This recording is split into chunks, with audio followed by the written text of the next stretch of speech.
this really about? Politics? Maybe. Because during the junior senator's time on the House Intelligence Committee, then President Obama had 500 strikes on terrorist organizations, which, let's keep in mind, we are striking terrorist organizations and no one is denying that. There's 24 cartels that are being deemed terrorist organizations that's poisoning our streets, that's killing our families, that's killing our friends, that's affecting all of our homes, all of our streets, and all of our states all across the country. In fact, to the tune that there has been more people killed in 2024 by drug overdoses by the sum of 10,000 more individuals than we lost with U.S. personnel in the entire Vietnam War. If that's not an attack on us, I don't know. If that's not a terrorist organization that's truly poisoning our streets, then I don't know. But during the time that the junior senator in California said on Intel, not one time did he ever ask for the release of the same videos from the Obama administration that killed 3,700 individuals, including U.S. citizens. Now, if you would think there would be transparency that needed to be released, we would want to see the videos at least on U.S. citizens that was killed in this manner, not these narco boats that's poisoning our streets. But that's really wasn't what this is about. And the junior senator from California knows that.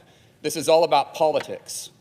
This is the moment the hearing stops being procedural and becomes a referendum on power, secrecy, and whether oversight exists only when politically convenient.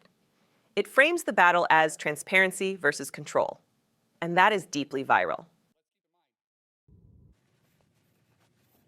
Mr. President. The senator from California.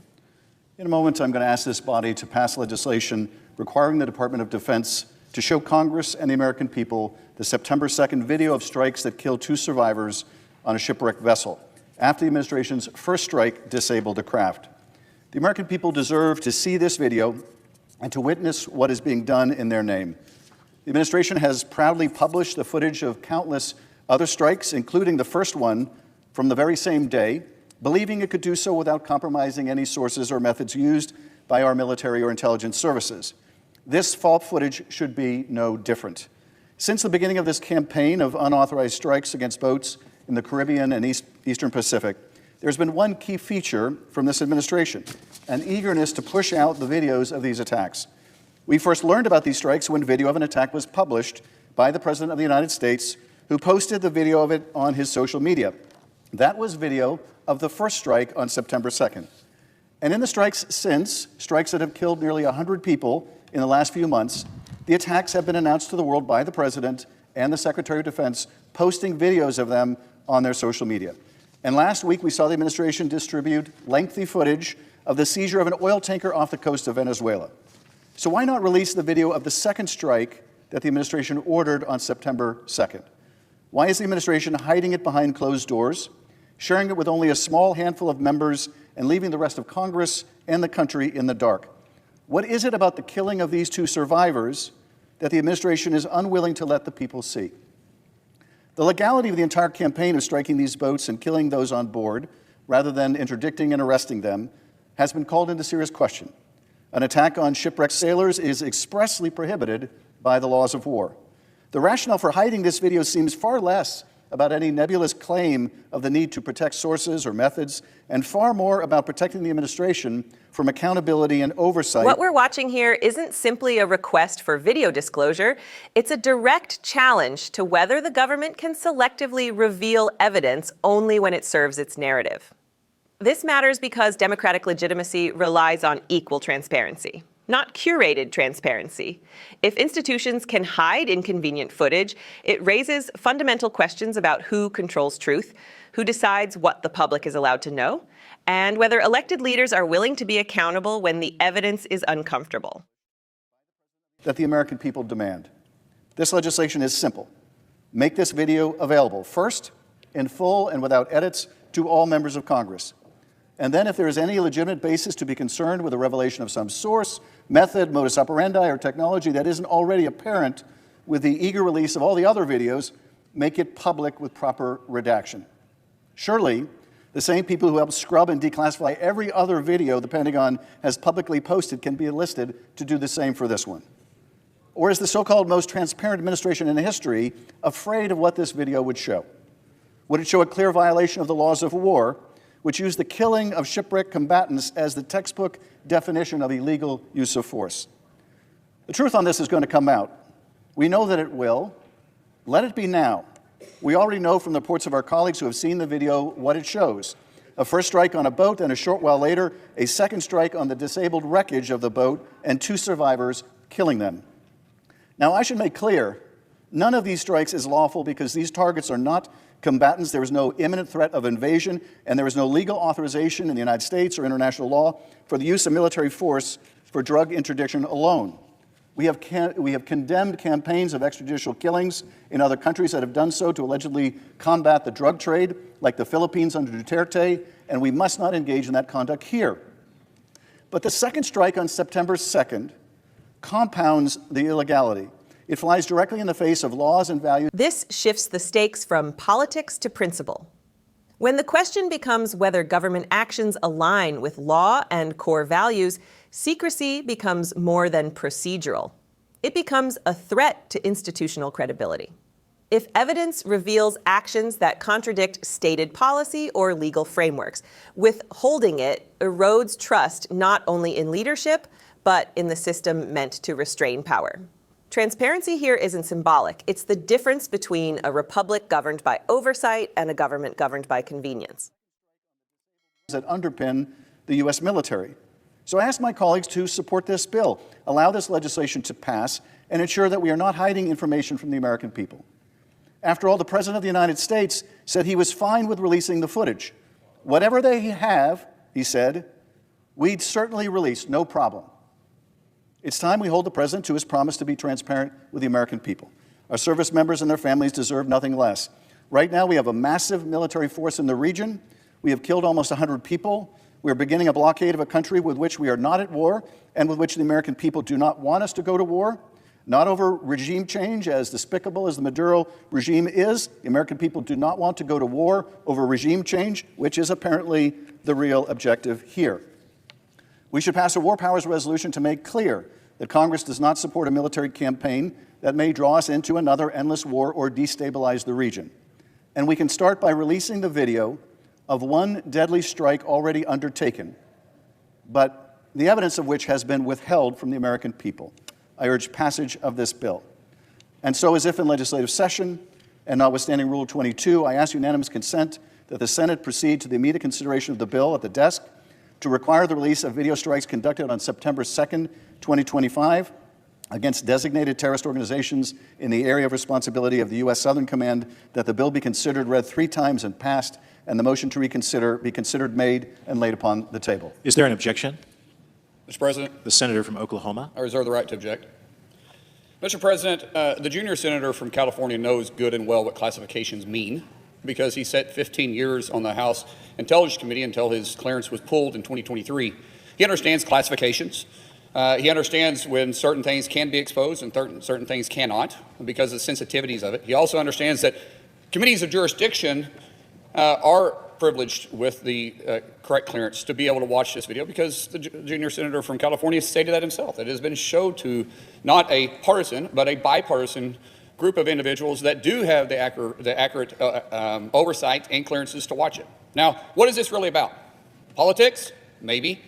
Because during the junior senator's time on the House Intelligence Committee, then President Obama had 500 strikes on terrorist organizations, which, let's keep in mind, we are striking terrorist organizations and no one is denying that. There's 24 cartels that are being deemed terrorist organizations that's poisoning our streets, that's killing our families, that's killing our friends, that's affecting all of our homes, all of our streets, and all of our states all across the country. In fact, to the tune that there has been more people killed in 2024 by drug overdoses by the sum of 10,000 more individuals than we lost with U.S. personnel in the entire Vietnam War. If that's not an attack on us, I don't know. If that's not a terrorist organization that's truly poisoning our streets, then I don't know. But during the time that the junior senator in California... This is where constitutional tension becomes unmistakable.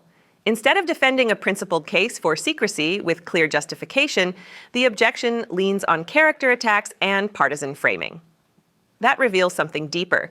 If classification arguments depend on political loyalty rather than objective standard, then national security becomes a narrative weapon instead of a legitimate safeguard. That transformation is dangerous because it normalizes secrecy not as necessity, but as strategy. California said on Intel, not one time did he ever ask for the release of the same videos from the Obama administration that killed 3,700 individuals, including U.S. citizens. Now, if you would think there would be transparency that needed to be released, we would want to see the videos at least on U.S. citizens that was killed in this manner, not these narco boats that's poisoned our streets. But that's really wasn't what this is about. And the junior senator from California knows that. This is all about politics. That's what this is about. Why are we protecting the ones that are poisoning our streets? Shouldn't we be trying to protect the ones that are on our streets? I don't think it's crazy to think that we want to be proactive about going after narco boats. I for sure want to. I have zero issue with this. I've been able to be briefed. I know the junior senator was recently briefed. He's just upset that he may not have the clearances to watch the video anymore. But there is sensitive material, and it was clearly explained why it can't be released. And of all the people in this chamber, the junior senator from California knows when it's in certain classifications, there's a reason for that. So with that, I object. The objection is heard. Mr. President. The senator from California. First, as my colleague served on the Intelligence Committee when I chaired the committee, he should well know that members of Congress actually don't hold clearances that can be revoked. We either serve on certain committees or we don't. But more to the point, in listening to my colleague address this motion to release the video to the American people, I've heard very little of the basis for an objection to releasing this video, except some nebulous claim that somehow this footage must be classified. And I would pose this question to my colleagues. Do you recognize that this video has already been partly displayed to the American people? That is, the administration was all too proud to show the first part of this same video, the first attack on this ship, to the American people. There was no objection, obviously, to classification or source and method. They showed that to the whole world. They just didn't show all of us the rest of that video. That is, they only showed the footage of the first strike. What they withheld was the footage of the killing of the survivors of the strike. And to make the claim here without basis that, well, somehow the continuation of that footage is confidential, but the beginning of that footage showing the first attack can be released without injury to sources and methods, just doesn't pass the smell test. This is going to come out. It's just a question of how long. This is the contradiction that defines the entire dispute. If the first half of the footage was safe enough to release, what suddenly makes the second half untouchable, other than political sensitivity? That question cuts to the heart of democratic governance. Either transparency is a standard applied consistently, or it is a privilege withheld strategically. And if it's the latter, citizens aren't just being informed selectively, they're being managed. We have to fight to make this available to the American people. But if the administration is proud of this, if the administration is proud of what it's doing in the name of the American people, they should be proud to show this video to the American people. And we should hold the president, who said, whatever they have, we'd certainly release, no problem. We should hold the president to that commitment. And with that, I yield back. What happened here goes far beyond disagreement between lawmakers.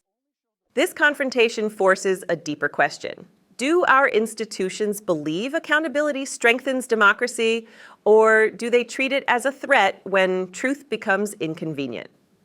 When transparency depends on political advantage, trust collapses, and systems built to serve the public begin serving themselves. What's at stake is not a single video. It's whether oversight still has meaning, whether truth is protected, and whether power remains answerable to the people it represents. In a democracy, secrecy must defend the nation, not protect leadership. Subscribe to Liberty Report USA.